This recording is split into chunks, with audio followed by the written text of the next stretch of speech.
हस्तिनापुर के महान राजा शांतनु और देवी माँ गंगा की कहानी। मित्रों, आज हम राजा शांतनु एवं माँ गंगा के बारे में विस्तार से जानेंगे, तो वीडियो को अंत तक पूरा जरूर देखिए। महान राजा भरत की तीसरी पीढ़ी के प्रतापी राजा थे हस्ती। उन्होंने हस्तिनापुर नगर की स्थापना की। राजा हस्ती की छठी पीढ़ी में राजा कुरु हुए, जिनके नाम से कुरु वंश चला।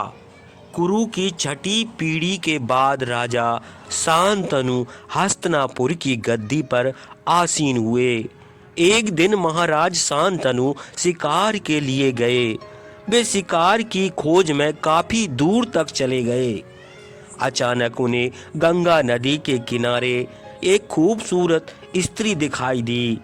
वे उसकी ओर आकर्षित हो गए। फिर उसे अपना परिचय देते हुए कहा कि वे उससे विवाह करना चाहते हैं। वह स्त्री नदी देवी गंगा थी। गंगा ने कहा कि मैं आपसे विवाह अवश्य करूंगी, परंतु मेरी एक शर्त है महाराज। आप मेरे किसी भी कार्य में ना तो हस्तक्षेप करेंगे और ना ही मुझसे उस कार्य का कारण पूछेंगे।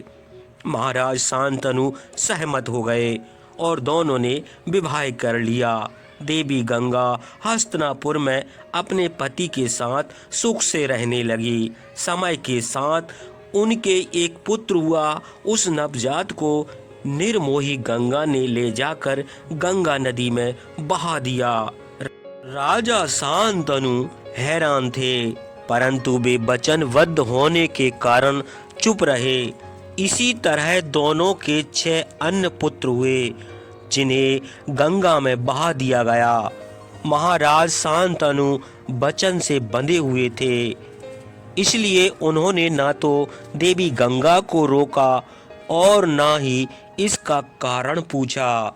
कुछ दिनों बाद दोनों के 8वां पुत्र हुआ। देवी गंगा उसे भी गंगा नदी में प्रवाहित करने के लिए चल पड़ी, परंतु इस बार राजा शांतनु से पीड़ा सहन न हो पाई। उन्होंने देवी गंगा को रोकते हुए इसका कारण पूछा। तब गंगा ने बताया कि आपके पुत्रों के रूप में 7 वसुओं ने जन्म लिया था। यह 8वां वसु है, मैं इसे नहीं मारूंगी। फिर गंगा ने इसकी कहानी बताई। एक बार 8 वसुओं ने महर्षि वशिष्ठ के आश्रम से नंदिनी गाय को चुराने का प्रयास किया। तब महर्षि ने क्रोधित होकर वसुओं को मनुष्य रूप में जन्म लेने का शाप दे दिया। ये वही 8 वसु थे। 7 वसु तो सिर्फ चोरी करने में सहयोगी थे, इसलिए उन्हें जल्दी मुक्ति मिल गई, लेकिन 8वां वसु मुख्य आरोपी था। इसे ज़्यादा समय तक पृथ्वी लोक में रहना पड़ेगा। गंगा ने कहा, महाराज, अब वचन भंग होने के कारण मुझे जाना पड़ेगा। मैं इस शिशु को साथ ले जा रही हूँ। उचित समय आने पर इसे आपके पास छोड़ जाऊंगी। तत्पश्चात देवी गंगा 8वें बच्चे को साथ लेकर चली गई। तो मित्रों, यह थी हस्तिनापुर के राजा शांतनु और गंगा माँ की कहानी। अगर आपको यह कहानी अच्छी लगी हो तो वीडियो को लाइक एवं शेयर जरूर कर दीजिए और हमारे धार्मिक सनातनी चैनल को भी सब्सक्राइब कर दीजिए। तो आप सभी को जय श्री कृष्णा।